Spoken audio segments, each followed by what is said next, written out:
made it. We actually made it. I pressed start, by the way, guys, so calm yourselves. Okay. We made it. This is one of our famous China Talk intros. We've been away for a while. How many weeks has it been? 2? Maybe just 1? I think it was 3 just one. years. Oh, yeah. Just 1 week. It feels like it's been a really long time because a lot of There's shit. been so many goddamn games. Oh my god. And a other lot stuff. Of shit has happened since our last one. So let's just dive right into it. Just a little bit of recap. Someone tell me everything that's happened since the last time we did China Talk. Alright, I'll just do it right now. Just do it. Just do it live. No, we had the start of the playoffs, and we've had several playoff games. We're now into the finals already. So quickly, just like someone catch me up to speed on the bracket. Okay, well, OMG shit the bed. Snake. Yeah, great. Let's start there. Okay. OMG. Thank you for that, LG Mike. LGD's god tier somehow How now. can I hurt Kelsey? We'll just start off with OMG. First and foremost, the last time we left off, the playoffs hadn't started yet, and we assumed that it was going to be Masters 3 that would take the final 8th seed against EDG in the first game. But miraculous, and this is what's hilarious, because we were discussing the bracketology of like who was going to take the 8th place seed and like all of the ways that they had to do it, and we said right off the bat, we're like, there's no way World Elite is going to be able to do this. It would need like a miracle. Like all of these different things would have to align for them to make the 8th place seed. And I said, but what about the last time World Elite missed playoffs? It was by a miracle that they barely missed it. And here you go, guys. It's now been repaid. Karma came all the way back around. They took the 8th place seed. Got immediately eliminated, but they made it. Okay, time for Kelsey's fun fact that no one cares about. Okay? This is my favorite part of the show. Spring playoffs, LGD just barely misses the 5th seed, gets bumped down by Invictus Gaming. Next playoffs, WE just barely misses, gets bumped down by LGD. Okay. Next playoffs, N3 just barely misses, gets bumped down by WE. So, by that logic, next split, N3 will just barely make it into playoffs and bump down the next person. Yeah? See how this works? No? Okay. I'm down for that. It's a system. Well, they get to again because they beat Energy Pacemaker. Yep. Oh, baby. God, that was so fucking bad. Holy shit. That set was like seriously. Okay. If you're new to LPL, this is how it works. So obviously we have 12 teams in LPL, but the thing is that there's 2 LSPL teams that get auto-promoted. So if you don't make playoffs, which is the top 8 teams, everyone who doesn't make playoffs gets put down into this promotion tournament, except for the last 2 teams which get auto-relegated. Oh, no, they just get put into the tournament. No one gets auto-relegated. 2 people just get auto-promoted. So the 2 teams that got auto-promoted, Raz, I know you want to talk about them. Yeah. 2 of the teams that got auto-promoted were Xiaogu and Vichy Gaming Potential, a.k.a. A9. No, I don't know anymore. That's okay, just... well, just give me the rundown. Because obviously the last 2 LSPL teams that got auto-promoted were King and Snake, and both of them made LPL playoffs. So, Yeah. can we expect Oh, that was greatness? exciting, too. Shut up, Kelsey. Can we expect greatness from these LSPL teams who have been auto-promoted? No, I don't think so. I Even- said the same thing about Snake, so Even anything's with QG, possible. you don't think so? No, only because of the setting that they're going into. What Like, What about the super secret rumor? Okay, the super. oh right, It's The in that super- it's not secret at all, but Yeah. people are talking about it, and it probably has no basis in fact ever. But the last time I had a rumor that everyone was talking about that had no basis in fact ever. Kelsey, I'm just waiting for the rumor at this point. We have to build up the hype. Come on, you can't just break I it went down. to OMG and Name went to Starhorn Oracle. Okay, the rumor is that Doin B wants to leave Chaogu because The he mid laner? would because he wants more money, but Mid laner? that the organization, yes, the mid laner, the organization doesn't People care. watching this have no idea. They're like, I don't know what she just said. Was that in English? Obviously not. It was probably in Chinese. And they're just like trying The to figure out rumor, what okay, the rumor is that the So that guy organization. must just be like cool plus or something. Okay, I'll just go so along with the it. mid laner for the number 1 seeded LSPL Yes. team wants to leave the organization. Okay, continue. And there was a chat between him and some other people, and he didn't know that his manager was also in the chat, and he was talking about how he was leaving, and then he was like, "Oh fuck!" But then his manager was like, "Oh, it's okay, we don't care." And so because they said that, the rumor is now that they don't want him. They want Coco because Swift and Coco are like buddies.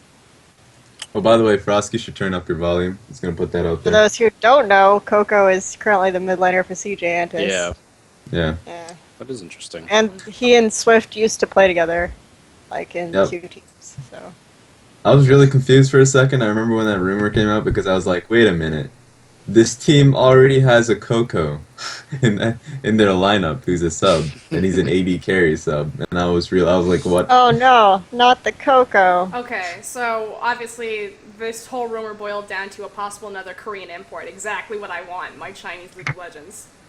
That's how you I make just- the playoffs, man. Okay. if they do get Coco, that would be a massive shift for that team. I do think their playstyle is very much needable. Just like if a needs team work. got Dade, It's like Or it's Looper? like this other team that just was Yeah, in but okay, playoffs called That's a little King. bit different though. Like, because it? you can't really compare Dade to Coco. Coco just because Dade's already like gotten all the glory he really gives a fuck about and no longer gives a shit and You is know on who a team also that he hates. Really gives And a Coco shit, actually but likes is his it- teammate. but I mean, you- didn't Coco go to like Brazil or something, or am I thinking of someone else? No, I'm not. I'm No. retarded. Never mind.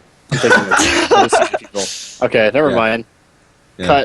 Cut. I'm just kidding. I'm just saying, there are plenty of Koreans who really give a shit about what they're doing and unfortunately just aren't able to make anything happen, like Spirit and Spirit and Well, the thing Spirit. is Raz doesn't think that Chaogu can make playoffs, but then we had that exciting playoffs match Let me between the remind second you, place we're, the and Split- 7th split place could there team that in- looked a lot like a Chaogu game. I'm just saying. no. Yeah. Need I all remind you where you guys ranked Snake at the very beginning of this split?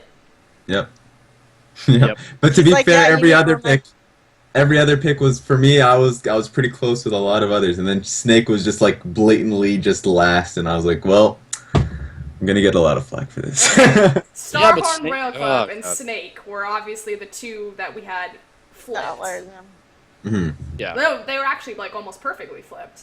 If you go Did back we and make look that at it. prediction when we knew that Name couldn't start though? I don't can't remember. how far it But we was. do need to have a moment Yeah, for we didn't know inSec. that. number. Or- Are we all gonna have a moment for inSec? Yeah, we can go into that. Okay. Uh, Who wants to release this news? I don't know if we should release the news. Well, I I already only said have- something. I only have one source. Okay, she's Well, only we got can one kind of source. go. Well, we can go Not with at least- allegedly, right? Allegedly. So allegedly, inSec Uh-huh. got hurt really badly, and can no longer run. That's the word. None of this is confirmed, but that's what the bird says. And so, yeah, I don't think it's gonna It's be not like. funny. Yeah, why are No, you but, like, laughing, he's- Kelsey? I'm laughing at because you sound so fucking awkward. that was okay. the worst. But That yeah, was- I mean, I don't think it'll be something that'll be like career altering, but it does explain why, like we were talking about it a little bit before the show went live, why the team is like huddled around him on stage after the games to talk rather than going back because Yeah, he he's was still hurt in a enough lot that of pain. Just, Yeah. I think the That's most confirmed. important thing that we touched, though, which is how hard of a week it has been for inSec in particular, because obviously Starhorn Royal Club, they just got relegated. They were Yep. unable to beat Gamtee. Gamtee 3-0'd them, and now inSec learns that he'll never be able to run again. hmm And so I want to Yep. really get into the fact that the whole hype or shit talking that's going around, like I've seen a lot of discussions that's going around Starhorn Royal Club, and so let's all remember. First of all, when did Name come in? Week 6, week 7? Which one is it? It was It was really week late 8. into this play. 8. Week 8. He Week had 8 3 came weeks into to that turn team. that around. Week 8 for 7 weeks. They had to use the shitters of Wei. Wei and Oh, he was HYY. alright. And they faced HYY and was a shitter. some of their last opponents were like 4 of the top 3 teams, or 4 of the top teams. We had Invictus Gaming, Snake, Edward Gaming, and Vici Gaming. Yeah, that's right. And so they actually had such a, it was showing in their games that they were not, like, Cola had to really pick it up, and he was playing phenomenally. Like, and of course when they finally get, like, Name, they actually start picking up. You see their games, they're improving. Like sure, they're rusty, but, like, that's literally a new team at that point. And then And inSec. jumps out a window. Yeah, like who could predict that? And it was clear Dude, if you it's the watched their fucking promotion Starlord matches curse. that he did not did not have very much practice on the new jungle champions. Like probably so- because he was recovering. So Exactly. because he couldn't play he was playing Jarvan. I mean, and And so Jarvan for- inSec isn't even good at Jarvan. I think this is actually their worst split ever too, because I know they typically Well, they do got bad relegated, in so I spring. would say. No, I mean I know Yeah. they typically do well in spring, or don't do well at all in spring, but they always at least like kind of like hold on just barely. Where in this point they like lost to Gamtee, so that's had like they- it's literally the worst they've ever. And the other thing shape is they've ever that been in after they're Worlds. one of 3 teams to have never lost to Gamtee during the regular season too. The other 2 teams that never dropped a game to Gamtee during the regular season were EDG and Snake. This means So that it they was just can't go like to this. Worlds, correct? And that particular selection of players under that particular brand, yeah, Starhorn can't cannot go to Worlds. yeah. And I don't even. I don't even Unless know if they that's buy true. their way back into LPL. Which, I you was know, just like making sure, like weirder shit. by this because they have to go through LSPL and requalify, and that won't happen until because obviously we're coming up into summer split. Summer split will feed into the world qualifiers, which will feed into Worlds. So Starhorn cannot go to Worlds. Maybe it's an Yeah, investment to that break is. the curse for winning season 6. The back-to-back world, like the back-to-back team that makes the world finals, will not be there this time around. That's a pretty big. Yeah. Yeah, So I and just with a wanted to say- theoretically better roster too, Yeah. which is what's really weird. Well, of course, when Like, it on jumps out paper. a window, Yeah, it well, takes I mean, two on to carry paper, with it. Yeah. Yeah, and So I just just- like so they come in and they come in on the 8th week, right? And then the 8th week they're playing, the 9th week they're playing, 10th and 11th week inSec is not there, okay? So they only have 2 weeks with that roster in LPL regular season. Yeah. Yeah. So, Yeah, exactly. That's the point I wanted to put out, that they didn't have their roster. They literally had 2 weeks with the roster. And even on top of that, how much have they even practiced with that roster? They, like, actually almost have no time with that. So people Well- will come out and say, well, Name has been exposed. Oh, well, I guess, you know, that team is that not, bottom lane, that like, team is not that the good. thing that breaks my heart is that bottom lane. Like, you could tell the bottom lane, even if the rest of it was kind of a train wreck, was, like, getting progressively better. They had Mhm. games and they had things like Zero was amazing. He would get the lead in the bottom lane, and then, like, Name could Roam 2v1 mid. and then Zero... he could get Name to the point where he could 2v1, and then he could roam mid, he could roam top, he could just, like, get the entire lead for his team by himself. So, I don't know. Like, that Yeah. bottom lane was itself, like, together was getting progressively better, and then Zero himself was a shining point. There's no way... I don't think... I'd be shocked if no LPL team picks up Zero, or if... I guess maybe he could go, theoretically, to, like, an LCS Well, team. I'm just saying that Vici point, someone is gonna have to buy that roster because Vici can't have 2 teams in the LPL, so Starhorn may have another chance at this. Yeah, Starhorn might just buy... I think you I seriously know where... don't think that that's gonna happen? I know who's buying. I don't think it's... Who's yeah, gonna it's buy not- Vici, Kelsey? We already broke that. It's like, that seems appropriate. That's the perfect question to ask. I mean, But I in think all I know who's honesty- gonna buy Vici. She and just like it's let that myself. slip out of her mouth. I don't know. I don't control that. I'm just saying that I don't think Starhorn will buy Vici. So. Mhm. But I do want to say, like, that's...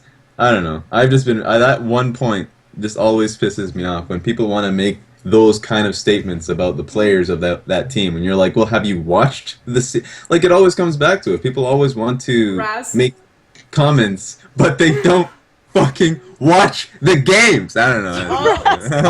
All you have to do is just look at them and be like, he jumped out a window. I don't know. That's just some rage moment for me. Okay. That's So probably- let's actually talk a little bit about Gamtee because obviously people use it to say like, oh well, Gamtee 3-0'd you. You're that shitter of a team. You know, Gamtee was a bottom tier team. But the thing is, like you said, you pulled up that interesting stat that there's only 3 LPL teams that ever were successful in going undefeated against Gamtee.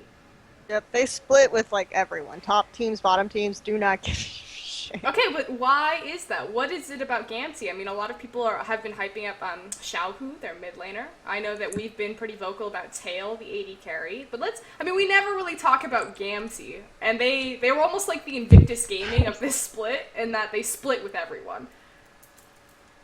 And the thing about Gamtee is that with the exception of their support, you could see Still. that their players are all like extremely young and extremely talented. in a sense. Like they have high levels of mechanical skill, and they can, in theory, outplay like the top players in the league in moments. But they're about like consistency, the fact that they're all young, the fact that they probably don't have a very good like guiding vocal shot caller who is mature and has experience in the game, and then also their coach is very good because their coach. Who's their coach, Kelsey? Their coaches love TT. He used to coach King. Oh, he used to coach who? King, the And team what- that had the amazing off-season performance and won almost everything. When did By won Love almost TT everything, I mean they still lost to EDG, but whatever. When did Love TT leave King? Well, King replaced their coach Rise with space.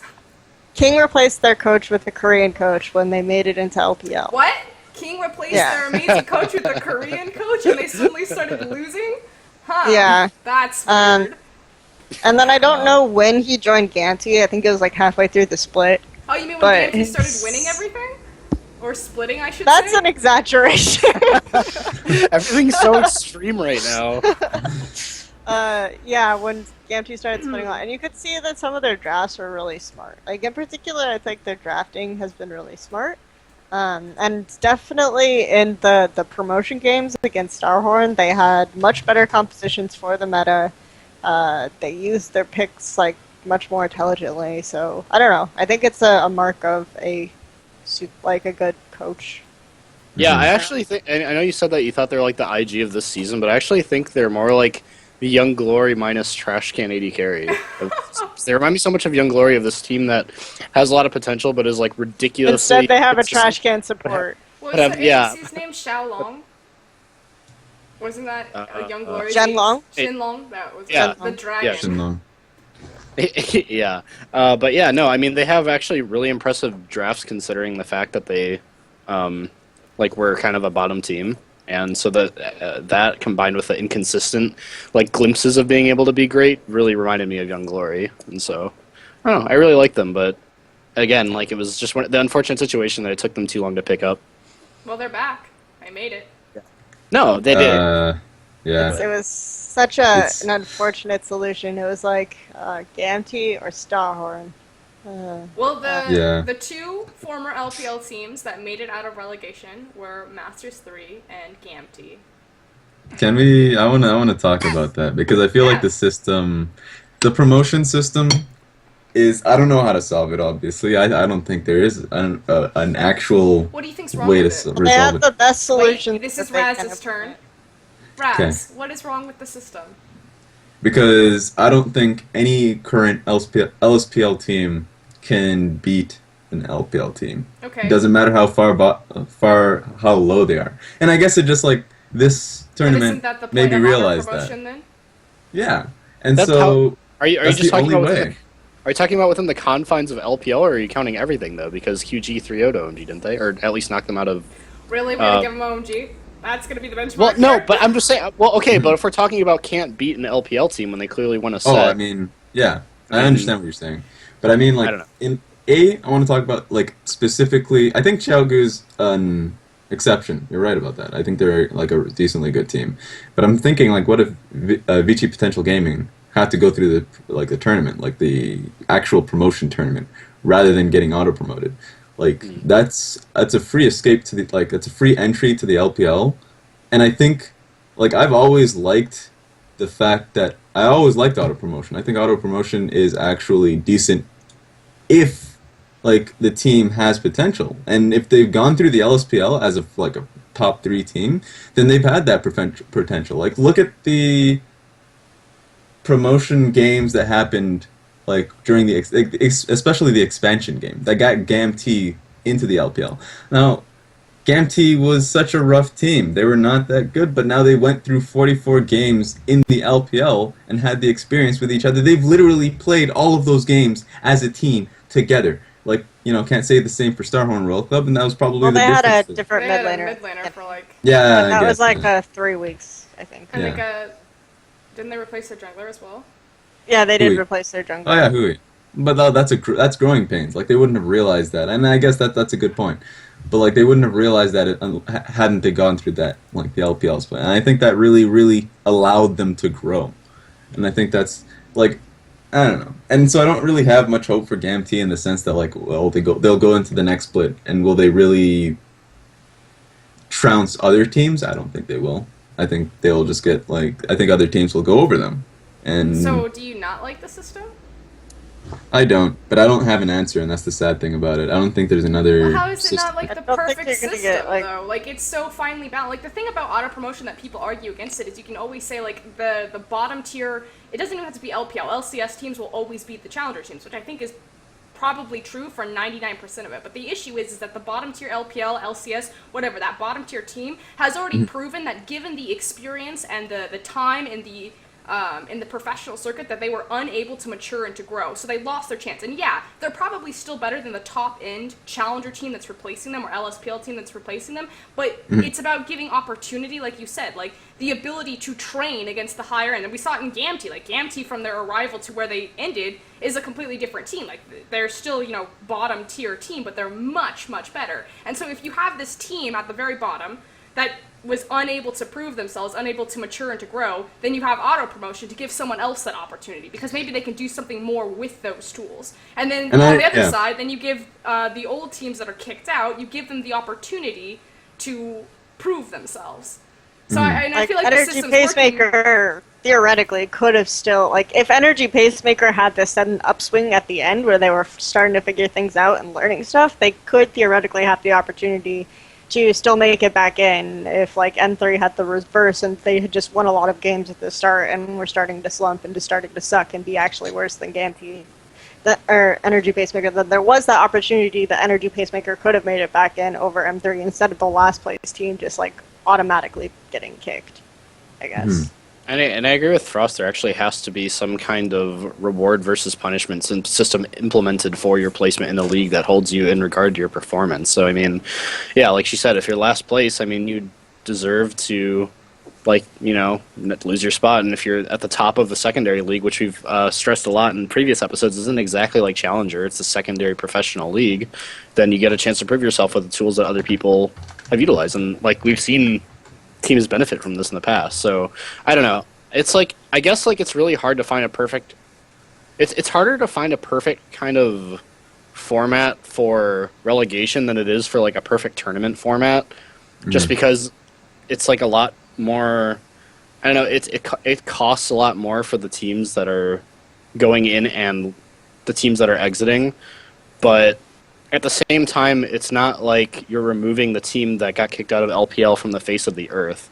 They just get punished for Their poor performance. And Yeah, if they're they get like punished for Energy their poor performance, Pacemaker, and they they can- always come back. yeah, and they can find that it's slow, but that's the price you pay for not performing up to the standards that allow you to stay in, and you can still make it back, but it's unforgiving, and you do need to give other teams a chance so that it doesn't remain stagnant, and they can have the tools that other people have had to see if they can People make it a always better bring league up overall. The sports analogy. What was it? I think St. Vicious said that if the Lakers have a bad season, they're not eliminated from the NBA, and there is like a lot of truth to that. But at the same time, like the surplus of League of Legends players comparatively to the surplus of like professional athletes is they're completely different percentages. Like there are so many top end League of Legends players for the few teams. Like this is part of the problem of the Korean migration. Like in Korea alone, you have so many talented players that just don't have homes. So like that's why I think that analogy, like contrasting it against like the professional sports world, is pretty inaccurate.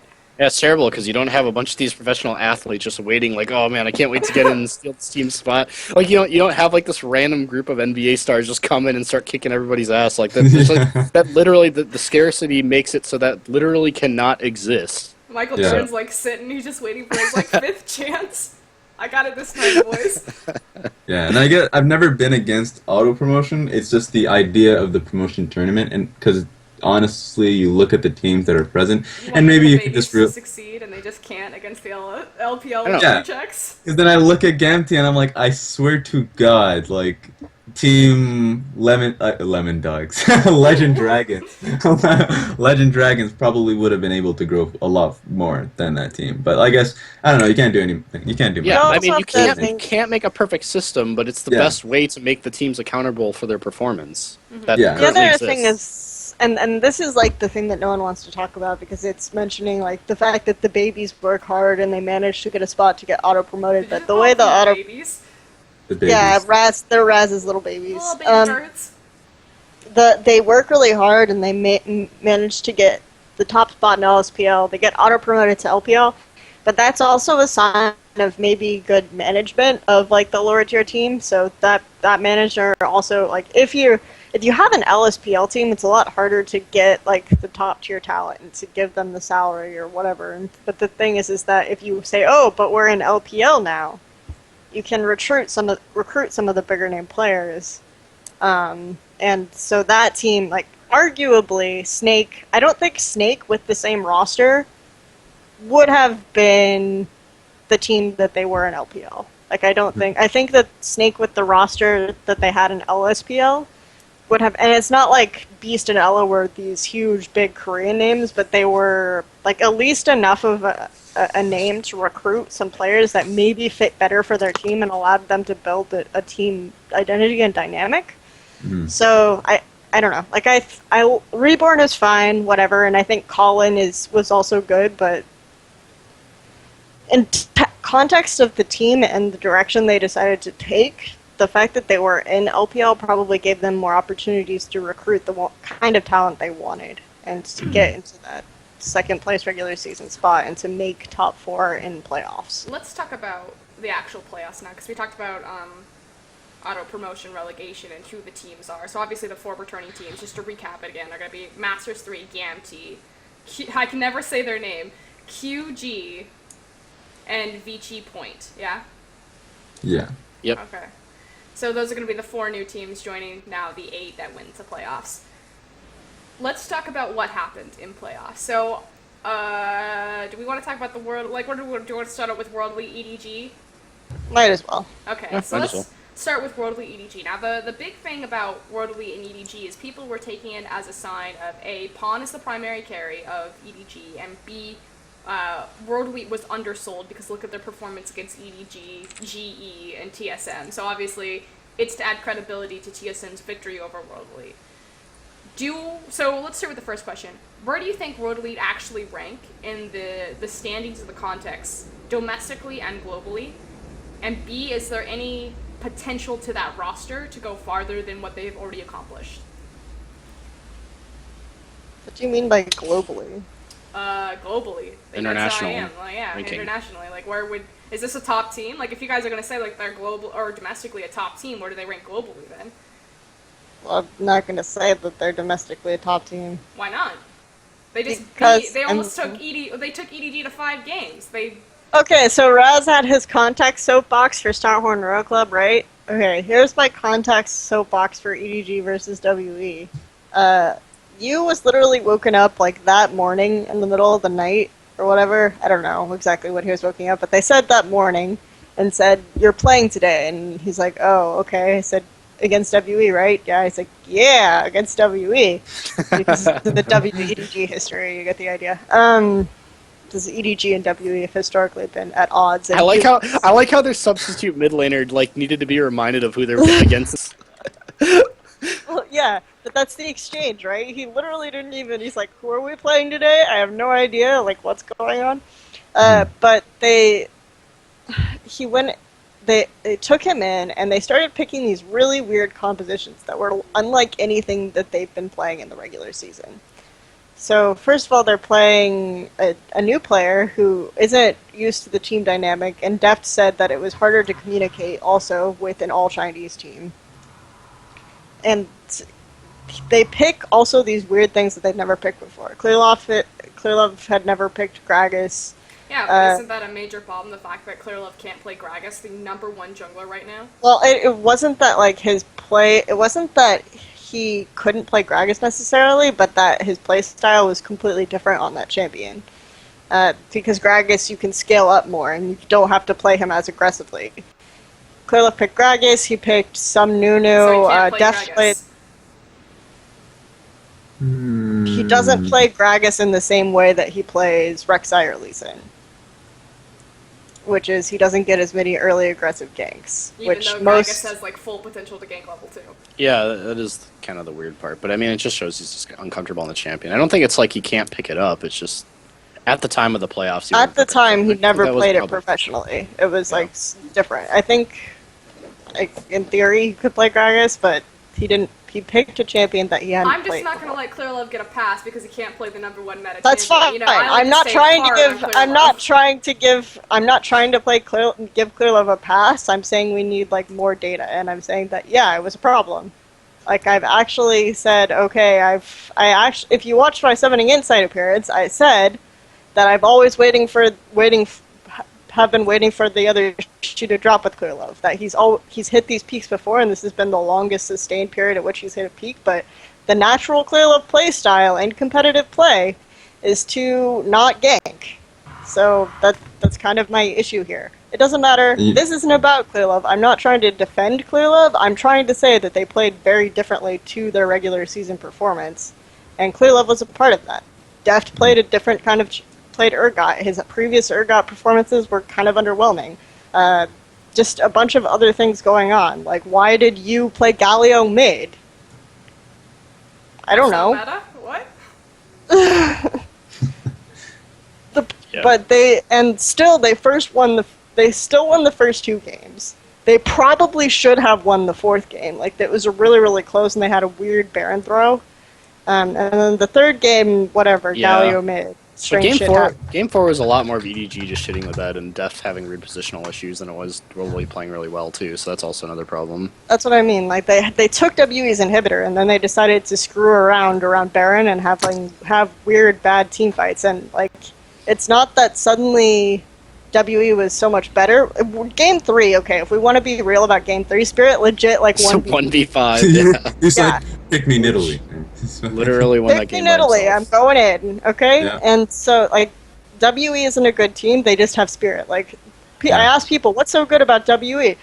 Spirit's an awesome player. Okay, that's not a team thing. That's Spirit being an awesome player. Like, Yeah. that's my issue is that when you talk about the top teams in LPL, they have some sort of team identity beyond the fact that one of their players is just really, really good. Also, since we're talking about WE, like, in their ability to domestically get higher, the thing that still sucks that they still have not fixed despite having issues, or despite having gotten better, I should say, is that they're just shitty at team fighting in a region that's really good at team fighting. Like, their focus fire is still piss poor, their positioning is still piss poor.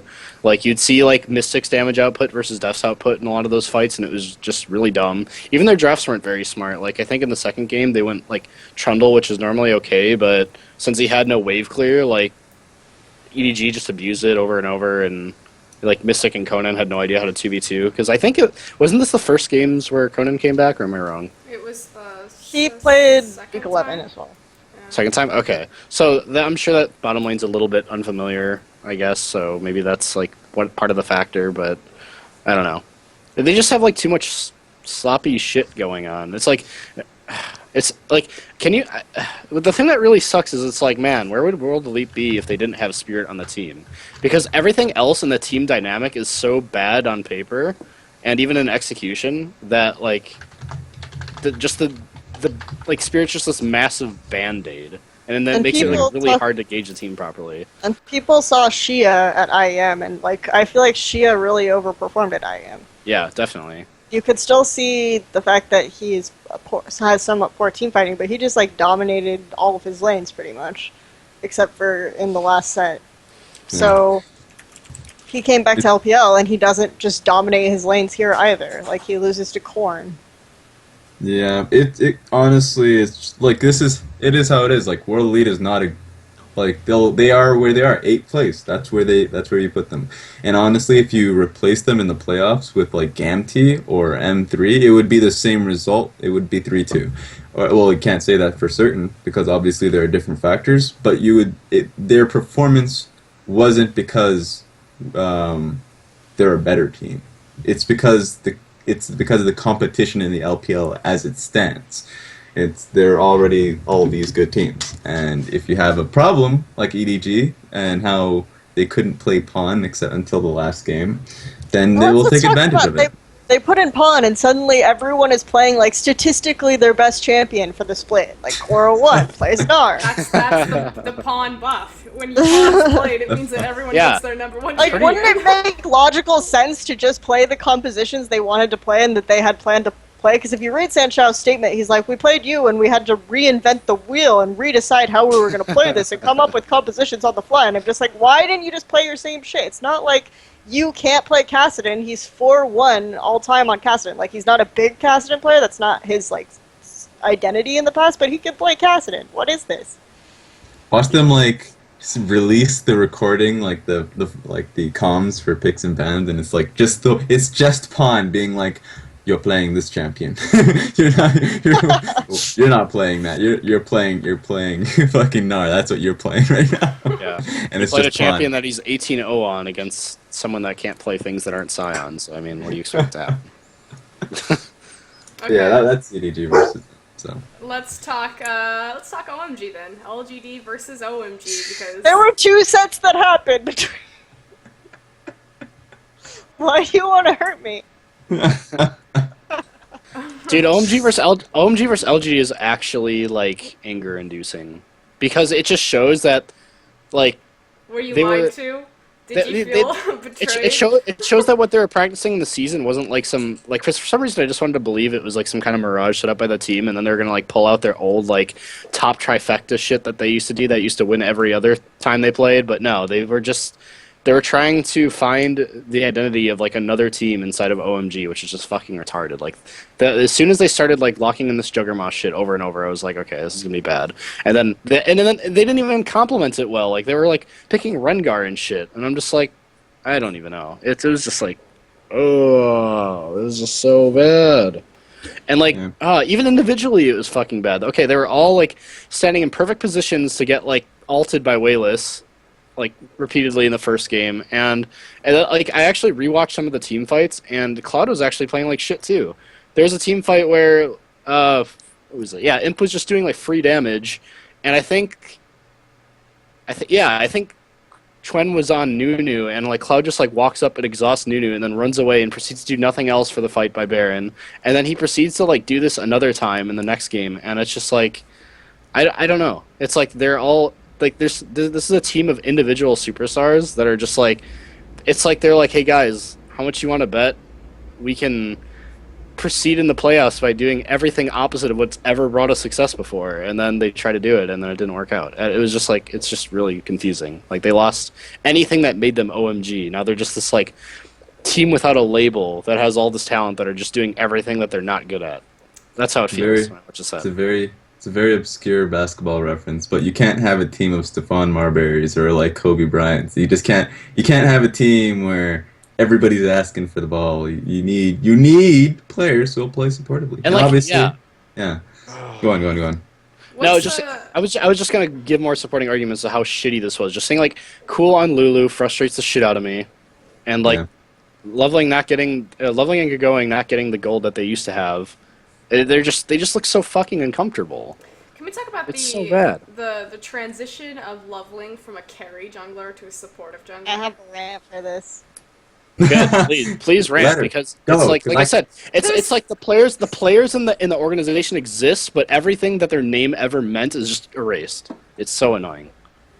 Okay, Kelsey, what's the history? Because there almost seems to be a perception in the West that leveling's like a supportive style jungler. Yeah, I mean, that was the thing. People will focus on going or cool, and they'll be like, it's this team with these really strong solo laners. But the thing that I think made OMG so successful in China was the unpredictability of their jungle pathing. Like, where most teams would send their jungler bottom, and then they would have these 3v3 skirmishes every game, and whoever won that would win the game because they had the better AD carry, all this other stuff.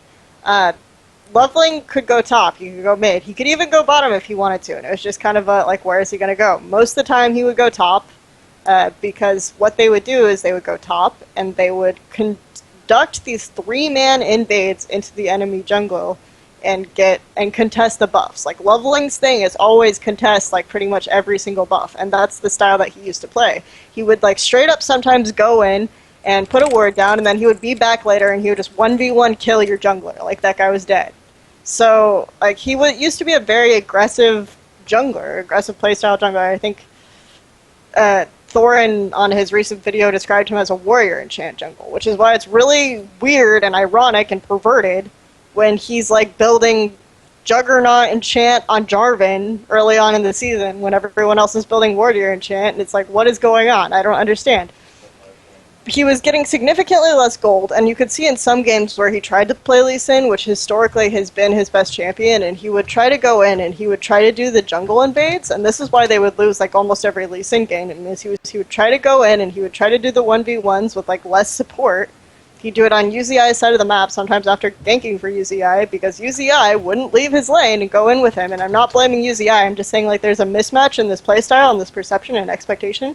And he would go in with less gold and with less power that he usually has, and he would try to conduct these 1v1s and try to do these buff steals, and he would just die. Like, I don't know. It was awful to watch. It was just a really weird transformation of the way OMG used to play, and I think fundamental to it is the way leveling plays. I also think that this new jungle change, this patch in particular, buffs TBQ because... Yeah, I mean, it buffs Bengi and TBQ. It's essentially like... She dragged Bengi into that. Why is that? Why do you think it buffs... I use the word shitty, but let's just use the word... not as... Good. Good. At games. HP and I mean, the tank jungle... stats come so free. Because tank stats are so good, and there's so much more benefit to just farming in your jungle instead of like trying to kill the other guy, that you're actually pretty safe in your own jungle to just ward, and you can even in some instances like delay buying combat stats to just buy more wards, and then you're safe. Like, okay, that's cool. That's not how traditionally for the past 2 years the most successful teams with the most successful jungles have played. What about Dandy? So, isn't Danny's whole thing vision control and knowing where the other guy is and using that information to make perfectly timed plays? Playstyle in China, except his playstyle in China has been, oh, I need to carry this because my team sucks. So, Dandy's that is traditionally what Dandy's playstyle has been, but his playstyle in China is much more aggressive and much more like he builds much more combat stats than he used to, because he can't rely on his teammates as much to carry him. Yeah, I think all the Koreans that went over just got like super BM and fed up with shit. I thought it was so funny when Acorn was like straight up BMing Cloud in the second game, and he was just like standing on him and like letting the fucking like Cinder Hulk aura just kill him, and wasn't like using any spells. It was so good. But yeah. But yeah, I don't know. Just everything about OMG was so bad, including drafts. It was like putting him on Lulu, and then who would you blame? Like if you had to put a blame. Coach. Well, I'd say Coach 100%. Well, okay, maybe not 100%, because everything about it is like it's like they didn't have any predisposition going into the games. Like they didn't think at all, which really sucks because LGD is like incredibly smart, and they've showed that they've used the regular season to train for the playoffs the best. They've used it as a tool to aid them in the playoffs the best, whereas OMG didn't learn anything. Because they keep... Okay, so LGD keeps throwing curveballs, and they've shown that they've adapted to the meta incredibly well. Even... Oh, actually, I shouldn't go into their set against Snake yet. But if you compare that to OMG, who just, like... Their drafts were... It was so bad. Like... In Game 3... No, yeah, he played Cassiopeia, too. Cool played Cassiopeia into, like, the super hard engage comp, and, like... Everybody was like talking about how cool his feeding, but I have no idea what he was supposed to do. He would just get like proxied in between towers and just get dove repeatedly, and before he could even cast a spell, he would just get chain CC to death, and then he was essentially useless the entire game. And it was just like... Their drafts are so terrible. It was like really bad. In Game 3, they have like the perfect comp for like a Nunu jungle. They ban Nunu, and then they draft this perfect comp for a Nunu jungle, and they pick Maokai jungle! What is that? Why are you doing this? I don't understand. Like, they have the Kaikarim, Azir, Jinx AD carry. Why is there no Nunu? I'm waiting for it. Come on. Let's go, guys. Yeah. And okay. And also, like, just the plays they were making, I guess shot calling is an issue, too. Because there was, like, a time where they went for a desperate Baron, And they literally were just all up in this massive ball against Wayless, who is like arguably one of the best Ori players in the world we saw this playoffs.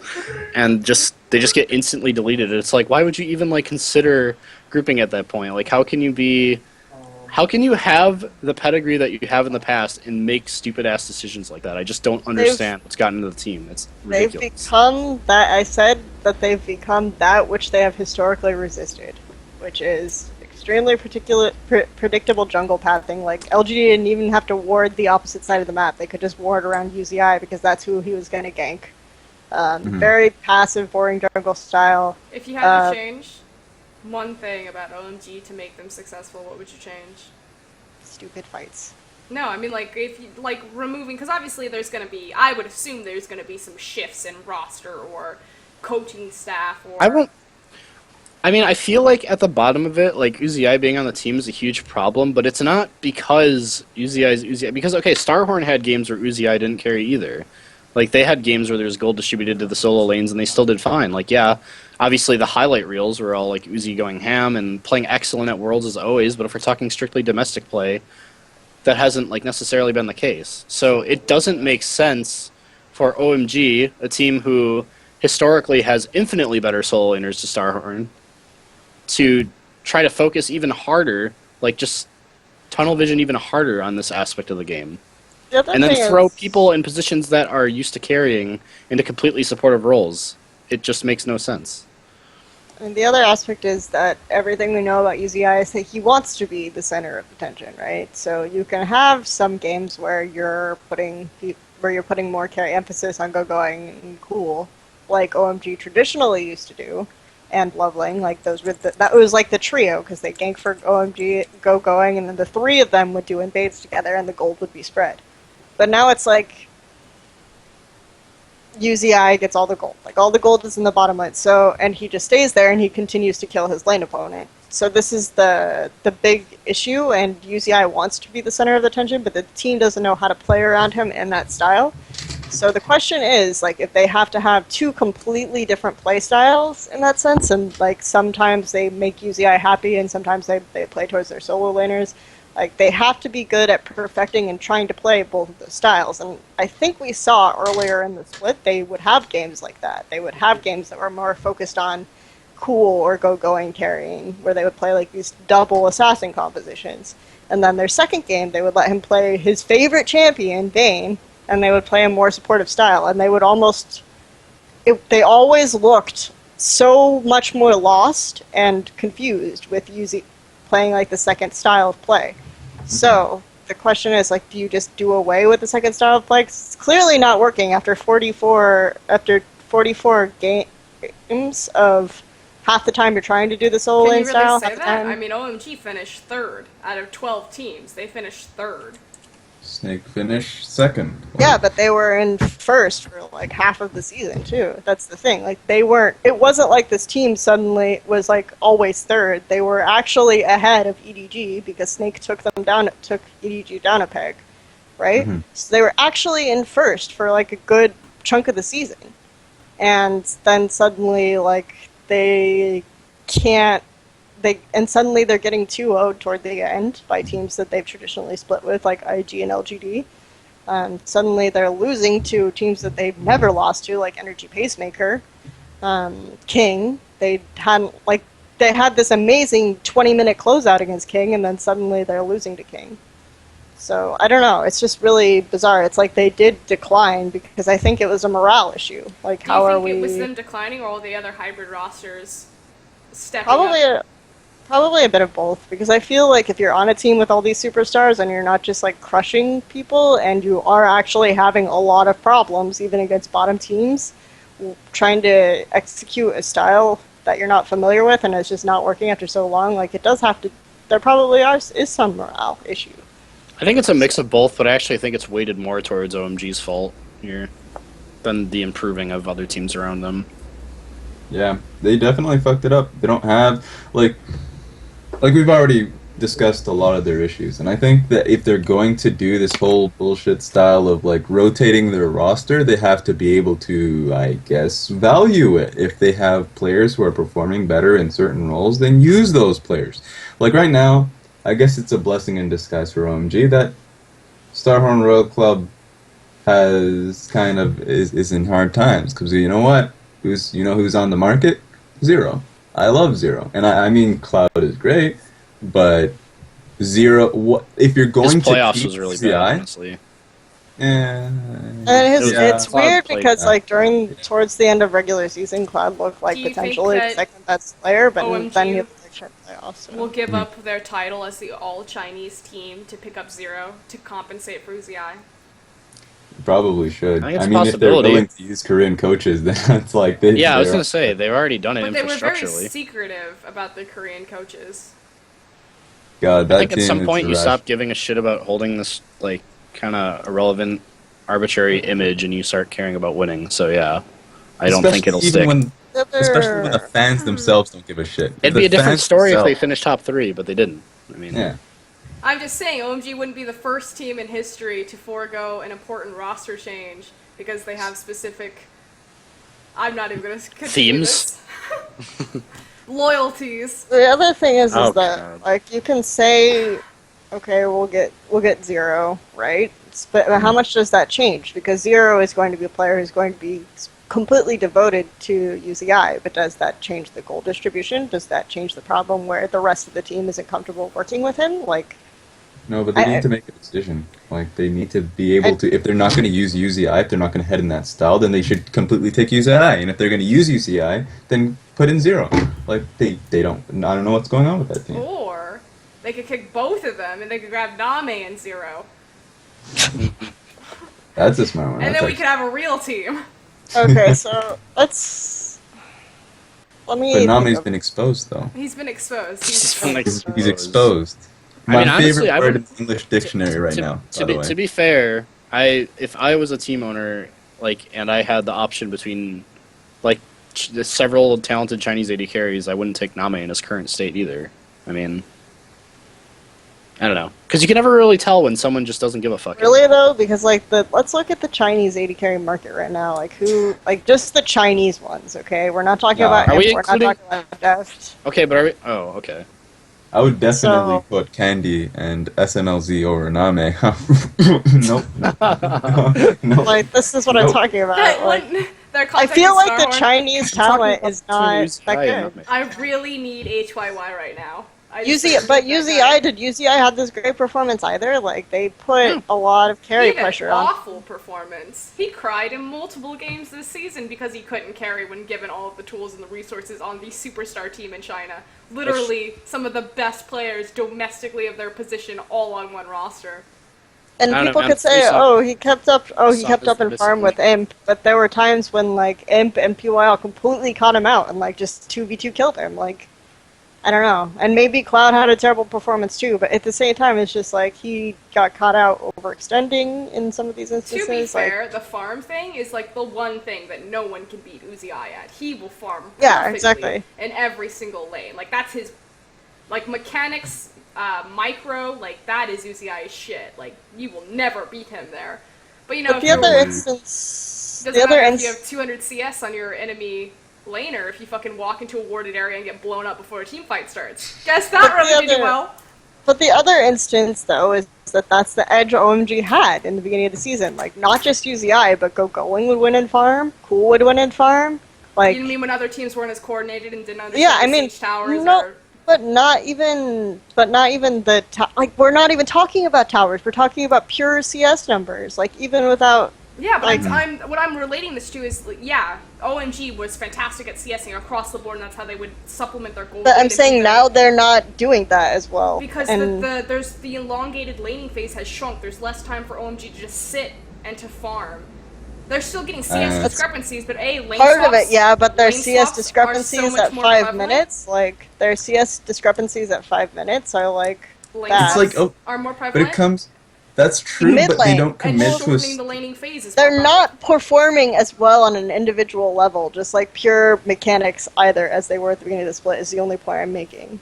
Yeah, And I just don't think they're committing to a style. They want to commit to numerous styles. Like that was the style that they had. Like they would dominate the lane. They would commit to the laning phase and towers. Like, oh, okay, perfect. They And not use only that that, but style. They're not going aggressively after towers either. Like they're Yeah. just Yeah. looking for Not- the straight up farm elongated landing phase style, which that wasn't winning them games. Not only Yeah. that, but historically, like they were one of the first teams to implement like just starving out your opponent too. Like they were really, really good at denying CS and all that shit too.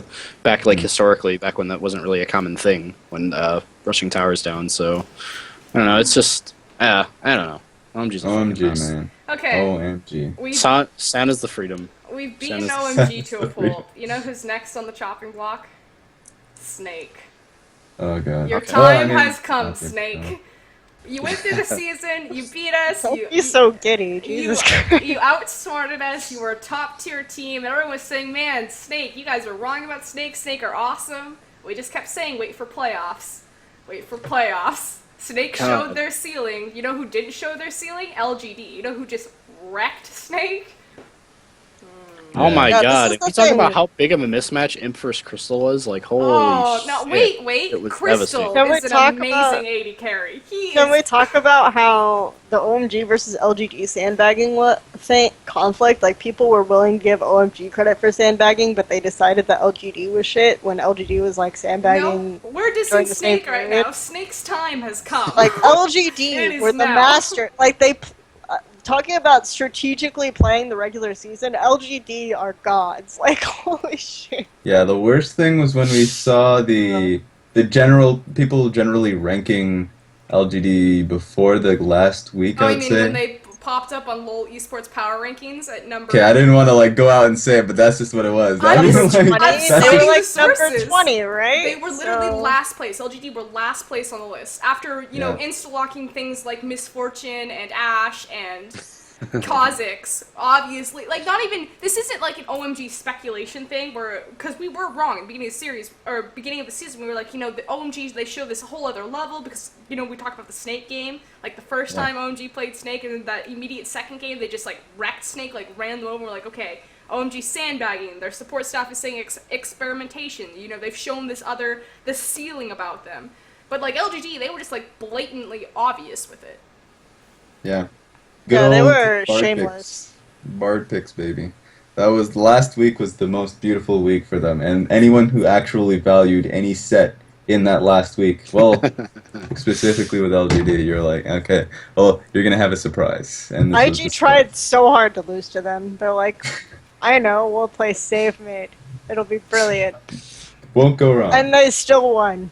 They're like, we can't beat them. Their shamelessness is unmatched. LGD is too strong in the sandbag. So yeah, that was nice. Specifically with Snake, it's just like, I mean, they went in as a second place team, but that's when you really, really come to understand that stats don't exactly. I mean, they matter, but you have to have some context behind it. So what if they're a second place team? Raz, You have this to is actually. the second place team. You're saying that they're not actually the second strongest team in LPL? It just showed how difficult it was for these hybrid teams to work it all out in the beginning of the season. Yeah, that's all it showed. Like IG, Snake Vici, has like an Oh, hybrid it team. showed a lot more than that. I mean, yeah, but so real question is how. Well, I guess we're gonna go into that later on. We should probably just continue on with the playoffs, actually. But what about next split of summer split? Do you know how excited I am to talk about Snake versus LGD and incoming aggression? Oh. Crystal, your time has come. Okay. Anyone else want I actually to... thought I actually thought Crystal played worse in the King set than he did in the LGD set. He yeah, did. the only thing Positioning in the King set was just really, really questionable. Like, I The don't only thing understand. the only thing I felt that was like kind of clever was I'm hoping it was pre-planned, but I'm assuming it was just by how it played out was the snake lizard cheese in game 3. I thought that was actually kind of smart, but then they That did was- absolutely nothing with it. And Wayless is just like solo killing Baka, who already had first blood like repeatedly because his Wayless is just like fucking his Wayless. That's not a character name. His Oriana is just out of this fucking world, and I think Wayless. he like uses third-party programs to enhance his damage. It's the Luden's Echo thing is so brilliant with how he plays Orianna, okay? Because with most Orianna players, it's all about the shockwave, right? They wait for they time like the shockwave, they hold it, they get it in the and the Ryu, and he is all about I'm going to stand next to my ball so I can move my ball as much as possible and ding you guys as hard as I can, and then the Luden's Echo passive just like makes that like exacerbates that, and so like people just get wrecked by this ball moving around in the team fight. I love how Riot decided to contact him and have a meeting on. It's like, well, we realized that you loved, farming with your champions, and that you were building jungle items to do so. Is there anything we can do to help you out? It's like, well, you can build an AP mage item for the mid lane to make it less awkward for me. I It's want like, a well, we'll static do just shiv, that. but I want it for AP champions. It's like, oh, we'll get right on that. We'll call it the Luden's Echo. We'll call it. Yeah, but no, the Snake just looked to fall apart in that series. The third game, Cheese actually was really, really good for a while because it put Imp so far behind because he had to keep backing with awkward gold values, which forced him into like this weird pickaxe, like double longsword build in lane, and he couldn't just completely dominate like he could in the rest of the set. But it didn't really matter anyway because Snake just played fucking terrible as a team. But LGD looked super smart. Like they were using ambiguous picks. I really liked PYL on Gragas. So, remind me. That was all about the Callista. They're like, we know they'll Hello? pick the Callista. Remind me what you guys predicted of who was going to be in the finals the last time we did China Talk. Did we say Snake in the finals? Oh, Yeah. yeah, you did. Oh yeah, we did. Yeah. It's because I we think- made the mistake of thinking that OMG would be LGD because we're like, Yeah. OMG's gonna get wrecked by Snake. But if you had asked me if I thought that if LGD won OMG, if they would how they would match up against Snake, I think LGD naturally was better against Snake. But Not to mention, Snake obviously, didn't play as well in the normal season, but they also just had, random deaths that made no sense. They just get picked at random. Almost and like it was they're just so... an LSPL team that Come on. doesn't have a ton of... Yeah, I the, mean, the, they thing, the thing about the LGD Snake thing is that LGD is so practiced at the AoE team fights, and Snake wants to team fight. So there you go. Yep. Almost like Snake only had one strategy for pretty much the entire season. And Very they had the limited perfect opportunity champion to pull it out, pools. too, but then they're like, Draven and Ryze. And Fuck all of God. this got heavily abused. Yeah. Made the mistake of believing that the entire lower bracket of LPL was just awful, but we didn't realize that LGD is the master of the off season. Sandbagging. Okay. Prediction time. Guys ready? Yep. Sure. LGD versus EDG. Actually, before we go into this, let's talk about format. We're not going to discuss the best set, IG versus VG Gaming. That was the best set. Was it really? From the quarterfinals, Yeah, that was actually... so- That set. I was so liked it a lot. good. You guys think that was a good set? Am I the only one who Yeah. has eyes? Wow. You're rude. Rude? No. Did you watch it, Tom? Why you gotta be so rude? Okay, Oh, we're alright. talking. You're enjoying watching. We're enjoying talking about Crystal playing poorly and OG playing poorly, but we can't talk about Hatong playing. Hatong's play was just so bad that it was so much worse than all those other players that we Yes. just mentioned. Yes, it No. was. Kelsey, Vici Gaming IG in a nutshell. Invictus Gaming made some piss poor mistakes, but it's okay because Cacao bailed them the fuck out of that shit show. And then B, Vici Gaming let's play this composition that we played all the time during the regular season where we pick Twisted Fate and then we do this really cool thing where we just run away from everyone. But let's put a twist on it. Let's gank with it. And then he would gank with it and immediately die. So That they was- just fed a bunch of free kills. And this is how this went. Either Vici played their game where they were Vici Gaming and avoided the enemy team and made these superior rotations, or they decided that they wanted to fight. Invictus Gaming picked piss poor fights anyway, but won because they have better players. Am I wrong? Invictus Gaming had some rotations that were genuinely smarter than VG Gaming though.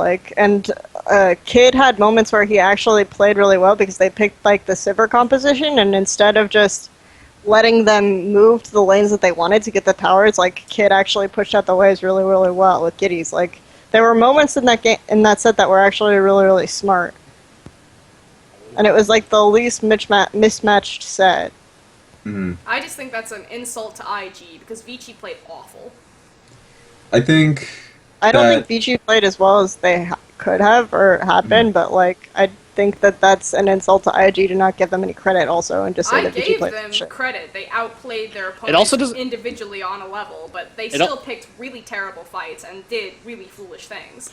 I mean, it also doesn't help that the only games or the only sets you have to compare this to are fucking like 3-0 shutouts, and then like the really awkward W versus EDG matchup with like really strange circumstances that made it close and really hard to gauge. Mhm. So, I mean, Yeah, I tell him.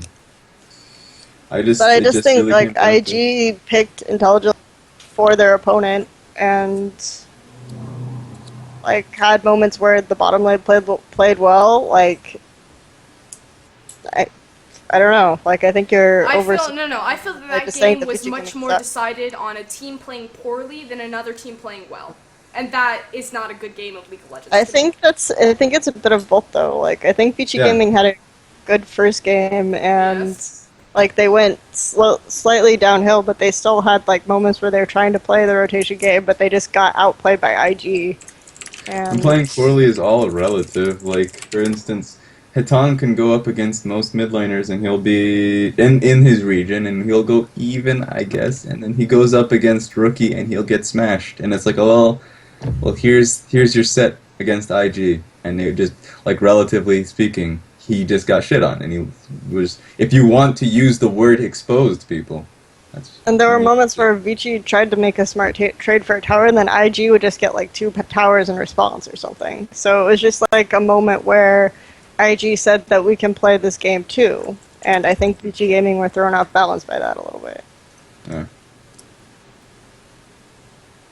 Okay. Sweet.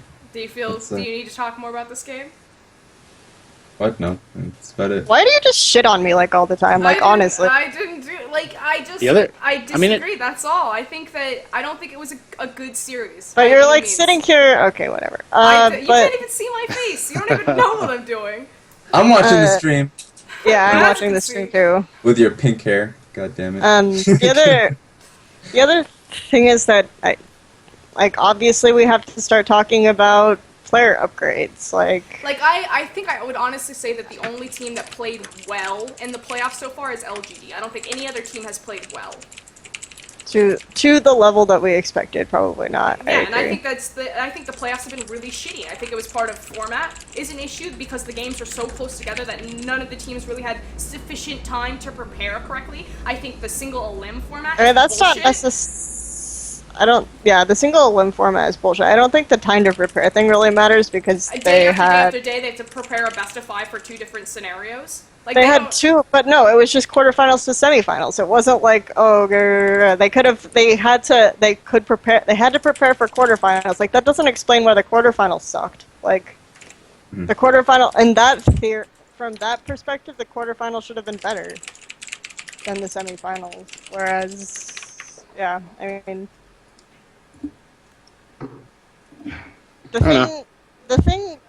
The reason why I like the IGVG set obviously illustrated the fact that VG Gaming needs player upgrades, and that's significant. Like I think people are fairly high on carry, but I think the fact that Zatai and carry matched up fairly evenly, even though Zatai didn't even have the best performance on Lulu, like exposed carry. Also, carry is like bootstrapped up by Dandy, so like I think Zatai and carry are very similar. On a very similar level right now, and the fact that Zatai is a brand new top laner is. But I think, It's significant. Zatai can easily go into that like lane. He's played and Renekton adapt. mid. Like I think it's an easier transition Obviously. for Zatai. I think Zatai can just play. Not rank saying lane. Zatai's transition has been shit. I think his Yeah. transition has been good, but people are like, oh, carry is like the 4th or 5th best top laner in China. I don't think that's true. Oh, okay, yeah, that's not true. I can see maybe 5th, 6th. Like that's a debatable area, but then I would have to actually look Okay, at the list. Zatai is a better top laner than carry. and let's Wow. let's also not forget just how ridiculously strong top lane talent is from this split compared to prior splits. So that really like puts the tie in a rough spot. Like to be able to get like even to the top half of rankings for his little time spent in the top lane, I think that's actually pretty impressive because I think that'd put him like top 3 or 4 like any other split prior to this. So Hmm.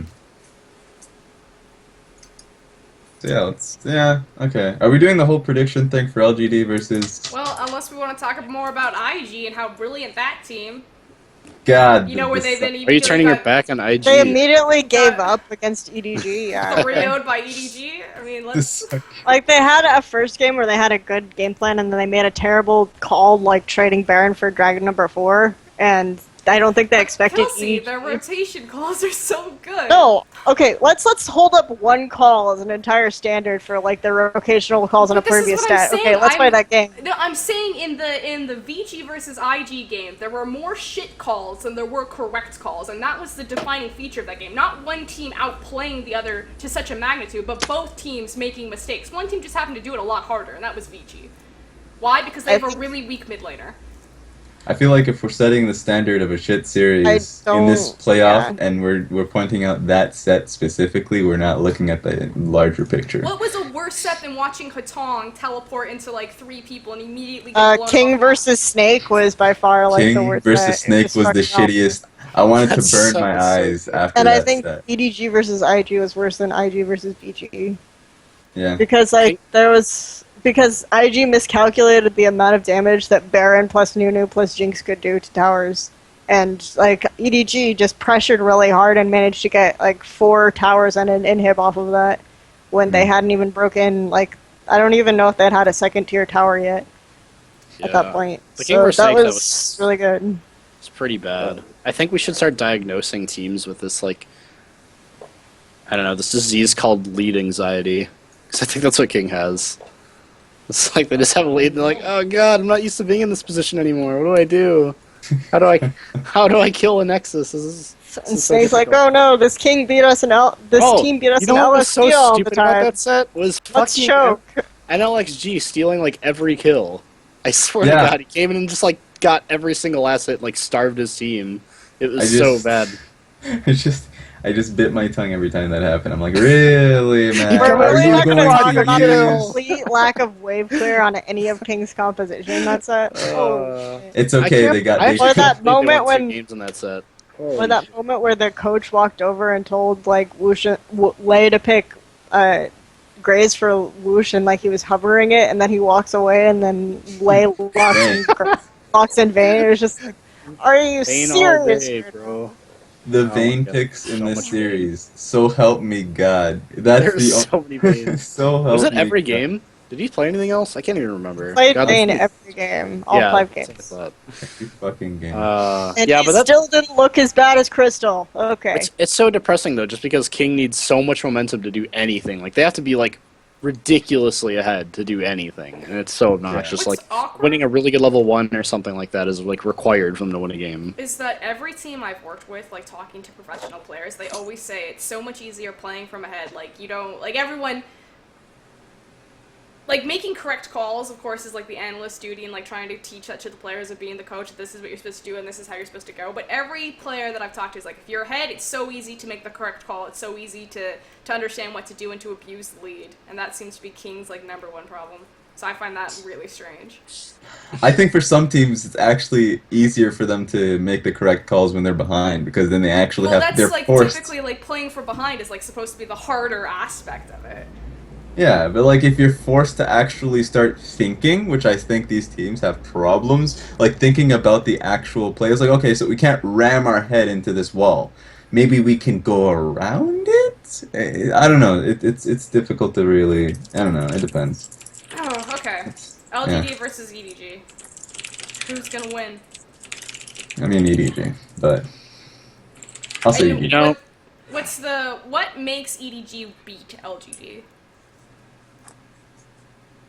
It's actually, I actually- a lot difficult to say because it's going to be closer than I think. And yeah, Yeah, Kelsey? I really think this is actually a really close set.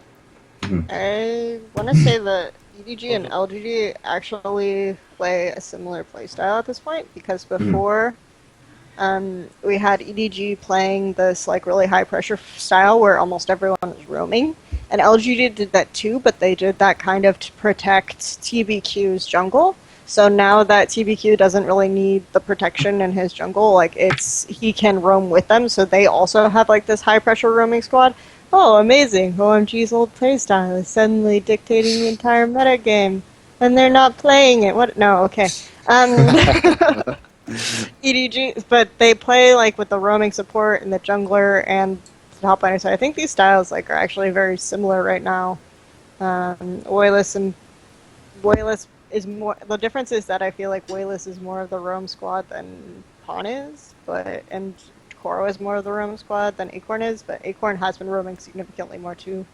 So I don't know. I feel like Pawn a definitely really, outroams Wayless just because of the champions that Wayless has been playing Oh, lately, like I mean, Orianna, Anivia. even on his Orianna, I mean, he's not in been play a style, lot. but I mean, just I mean, just in general, like the champions that they have him play on, I think it'd give Pawn the mobility advantage. But are we 100% sure he's gonna be able to play in the finals, or? I think it's going to be the same thing where you has said that they're both going to the stadium, and if Pawn has trouble sitting for a long period of time, so if the set goes long, they might substitute you back in.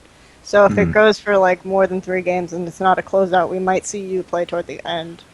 But I don't know if that'll happen either. So I have no idea. The biggest question is if the health problems are a big enough issue that he won't be able to go to MSI if they win. So that would suck.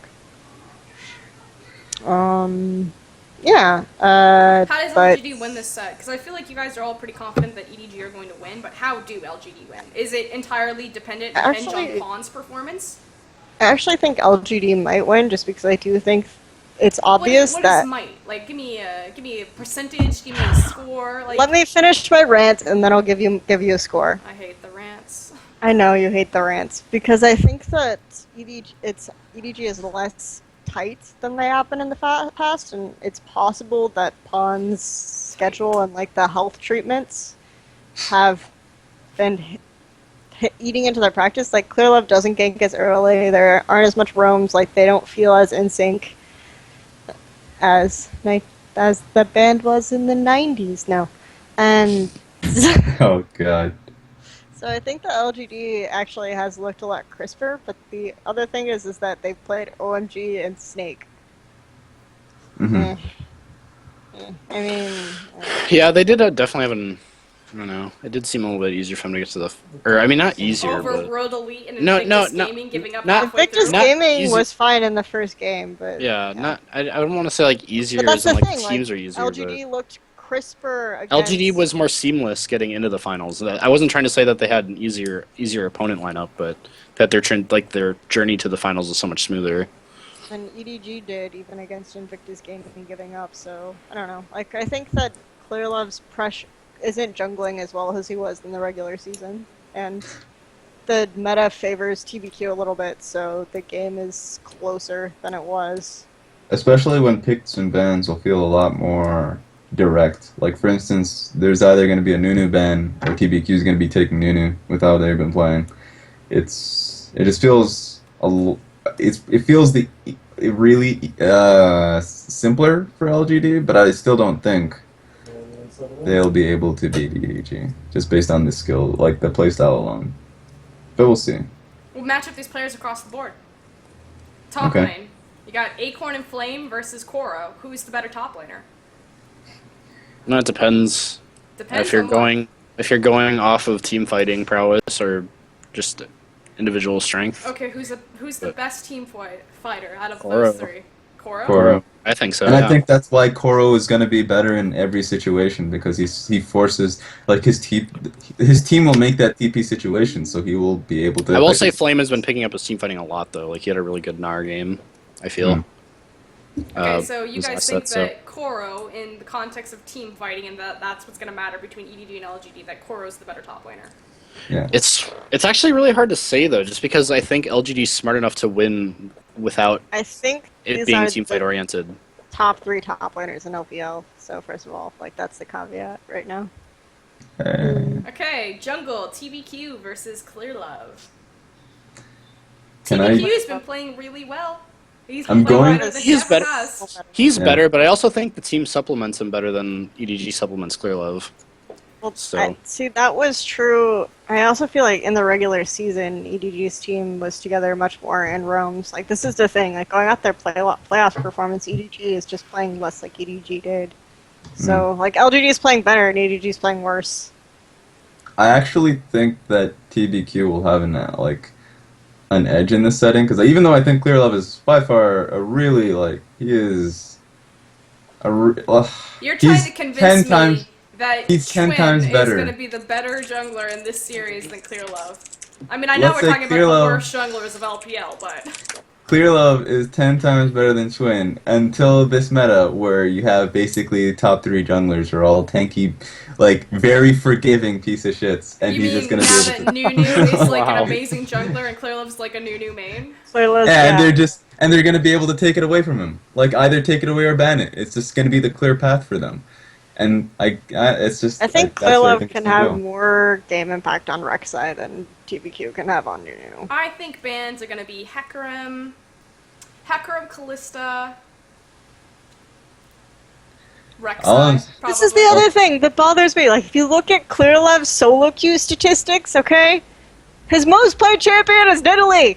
He has a 75% win rate in Challenger solo queue on Nidalee. He hasn't played Nidalee all season. Why is he not? Oh my god, I hate him! I don't I'll think it'd be say- a good time to play Nidalee though right now, Oh. just It's because an LGD is okay very time to team play oriented, Nidalee. and But it's EDG are saying- EDG are.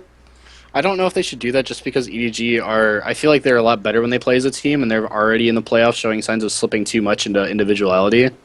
So Yeah. and that's a very self-sufficient, not really team-oriented jungler, and I don't know if that would be good, especially if they have to use you. I think it Yeah. goes drastically in their favor if they play Rek'Sai. If they Okay. play... But it can't. So you because- guys are saying that Koro's the better top laner, Chwin is the better jungler. No, we're No, not. I did not fucking say that. we all said Clearlove. Why are you deft?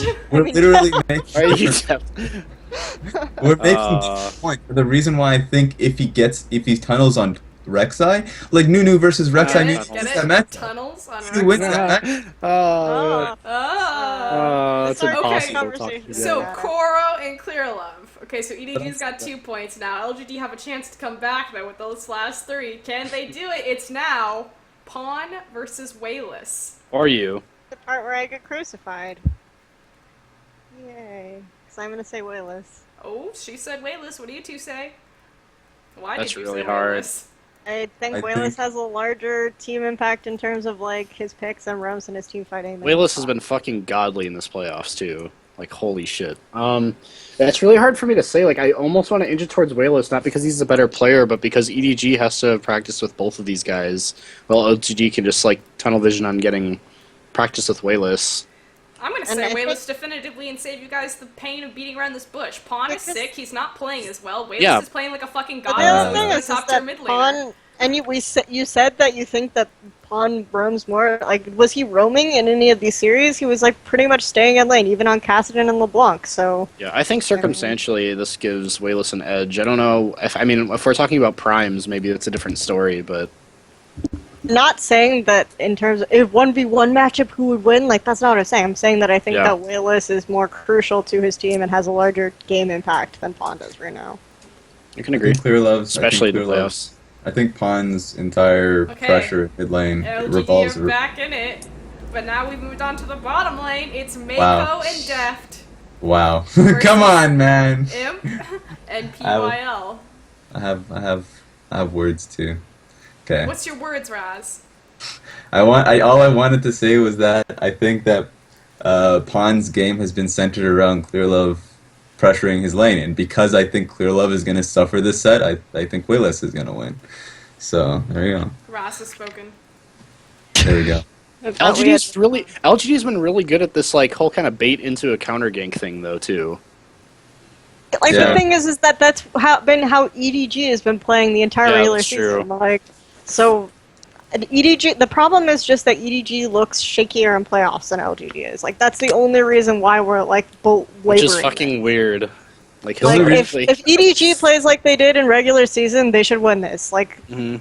They'll really play that confused. style better than LGD. This That's is it. good. If Confused. LGD play like they've been playing in regular season, yeah, EDG is gonna win. But LGD are playing completely new Yeah, ceiling if in LGD playoffs. plays the way they have in playoffs, then I still think they lose to regular season EDG. But I think that if it'll be close.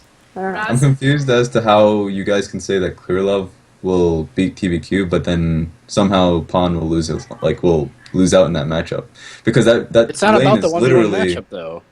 that lane is very jungle centric. So if you guys think that Clear Love is gonna Oh, be able are you to saying win that out, then Whaleless got boosted by TBQ all regular season? What? I no, don't I think that understand. I think Pawn literally thrives off of Clear Love's gank. So if you guys think that But I Clear think we've Love, had instances where Whaleless has done well I'm in without Raz's corner. like, I'm joining Raz. Get him, Raz. like I'm saying that Whaleless has thrived all regular season without like actually literally being his team's jungler. Like he is his team, has been his team's jungler. Get him, Raz. So, and I'm not talking about 1v1. Again, if we talk about 1v1, I think Pawn wins a 1v1 against Whaleless. Like I think that's true. Yeah. I don't think Most anybody's. I'm debating talking that. about the amount of roaming and the team fight pressure and that Whaleless has okay, that's relative fair. to Pawn. Like obviously Pawn is going to beat Whaleless in a 1v1. And we're all especially saying if this it's, like, circumstantially with the jungle issue with intervention. Pawn too. So I mean, So I just think the laning phase is gonna work out for Pawn just simply because. No, for Wayless. Oh god, I made the point that for Wayless. I think it's gonna work out for Wayless because TBQ is gonna have a favorable jungle pool going into that. So opinions are. Okay. I don't really know about that. Just because, yeah, I mean, you can talk about the Nunu, but like again, we like Rek'Sai is like huge for Clear Love too. So, and and there were, I think Chwen is vastly outperformed on that champion versus Clear Love. and even in the second game, like IG had some good 4-man dives early and got ahead. Like pretty much everyone was ahead off of some of the dives that they conducted earlier on. But then Clear Love just made like 3 swift ganks, and the game was the entire opposite direction. And then Invictus Gaming decided to give up. So Kelsey, Okay. it doesn't matter. You know what matters? The most important thing in the LGD versus EDG matchup? It's Imp versus Deft. Imp versus Deft, Okay, and Echo Deft, versus PYL. Deft is playing at the height of his performance ever. Like he has never looked better. This is his chance, his moment. Imp is doing really fucking good too, though. Exactly. Like, come on, think about how hyped this matchup is. Like, not only historically, Imp no this longer matchup has to been 2v1 everything, and he can actually have his support in his lane. This is good. and they job. both have good supports. Like, I would say that Mako is Yep. one of the top tier supports. In Mako LPL, is so PYL. overlooked by people. I And- don't understand. So, Mako is really good, but I mean, and PYL is just flat out the it's best. not like a heart Mata discrepancy here. If you consider the fact that PYL is like not only so good mechanically and just what he does for his team, but the fact that he's also the fucking mastermind brain behind everything, it's just ridiculous. Yeah. Okay, so here's your But bot lane let's see. matchup. Who's gonna win? 2v2. Callista The Cannon or your Kog'Maw? Going into the regular season, we were like, oh, this is so obviously Imp PYL favored, right? Because Yeah. we knew PYL was like probably the best Chinese support. I know, and but Imp now you have was to like stop really and good think. at laning. Was really good at laning, and now Deft has. I'm just setting context for some other people, for the two people. The one we have like 100 or so viewers. This is good. There we Watching go. the show. That going into the season, it would have been obviously Imp and PYL favored, at least in terms of like laning phase. Obviously, when we're going into teamfight pressure overall, we could say, okay, because of that reason, I'm already answering my question. I'm going to say it's Deft favored. Because I still think that Deft's teamfight presence is much bigger than Imp's, unless he plays like he did in the WE versus EGG game 4, but that was like a huge fluke. Yeah. Def Mako. Or the team with the Nunu wins. No, but yeah, Def Mako. Yeah. I really like logically. I really want to say Deft logically, Deft Mako, but like, it sucks because I feel like the reasoning I have for that, like, kind of didn't show up in the playoff games, just because Deft kind of did show that he would like faltered a little bit for like even if it was just one game, and Imp looked really solid, like because I was like counting his autos and his team fights and also accounting for his summoner usage, and I was really impressed with his team fighting too, actually. So, it's so hard. Here, I'm gonna do this. I'm gonna say that Deft is slightly favored in teamfights. I think PYL will have better pressure than Mako, because again, I think they're very similar stylistically, but PYL is just like so good at the roam game, so good at the engage game. Yeah. Mako is like baby PYL. So I will say that the lane is close in like that sense. Okay. And I don't see these teams leaving them in a 2v2 for very long either, so that's like another thing that makes this hard. I mean, there was a lot of 2v2ing going on in playoffs, especially actually, because we had a lot of like Callista, Nautilus type lanes, and we had a lot of Mako roaming, not as much, which I also think was like a huge factor on EDG's performances, because usually Mako roams like crazy, so I do think we might see more 2v2s than expected. Okay, final answer. I'm gonna say I'll go with Def Mako, but I wouldn't be surprised at all if I was wrong. Just because of what I've seen in the playoffs. The safe answer. It is safe, but that's like I can't really go with the extremities on this one because I feel like that'd be doing a disservice, honestly, and just being not dishonest. Yeah, I'll edge it out to Def Mako slightly. There's gonna be like so many fucking 2v2 kills now, and it's just gonna get fed, and I'm gonna be like, God damn it. What do you think, Frosk? About what? LGD versus EDG? The bot lane Yeah. I think EDG is gonna destroy LGD. in laning phase. I think they're gonna destroy the series. Yeah. If Pawn That's plays, not what we're EDG talking is gonna about. destroy them. If Pawn doesn't play, then LGD is gonna win. That's what I think. I think EDG will win. I think it's gonna be 3-1. That's what I'm gonna go with. Yeah, If it's 3, I'm gonna 3-1 be safe. so fucking disappointed. It'll be I like the think- playoffs with the most shutouts of all time. I swear to God. I think Oh LGD. my The God. format was awful. Well, it's not only that the format was awful; it's that it was like changed abruptly, which threw everything off. Yeah, from my understanding, they decided to change it from double elim to single elim, which is amazingly significant, especially if your objective is avoiding EDG. EDG. Then like that completely throws off your game plan, and we saw teams like IG and Vici Gaming react accordingly. Like IG and Vici Gaming were starting to play better and better in their games, and then suddenly it comes out that it's not double elim anymore, and IG's like, oh, we have to lose games now. Darn it. So, I don't know, it sucked. Like, that sucked. Mm-hmm. What is one thing that you guys learned after the split of LPL? Just one thing. Hybrid rosters take a long time. I mean, I realized that before, but it, like, actually going through the split itself entirely, it's like, it's hard for a hybrid roster to work. It takes a lot of time, but when it does, it's a massive payoff. You call it the scaling comp of real life. Scaling comp. That team is scaling. That's all you gotta say. It's like, man, that team's doing poorly. No, they're scaling into the late game. That's what's happening. Are you here. talking about interchangeably, like interchangeable players, or what do you mean by hybrid? Oh, you mean Korean hybrid Chinese? rosters? Yeah, Korean Okay. Chinese. All right, never mind. I mistook you for interchangeable. Yeah, those other teams are just completely dumb. Hmm. Yeah, that's what I learned. I learned to trust my instinct that when I think UCI to OMG is a bad idea, it's probably still a bad idea, even if it actually happens. Yep. Because I was like excited for a while. I was like, maybe this won't be so bad. Like, UCI has in the past shown some signs that he can adapt to stuff. I believe that Go Going and Cool can have more dimensions. No. There's a reason they play the way they play, guys. It's because they play that way.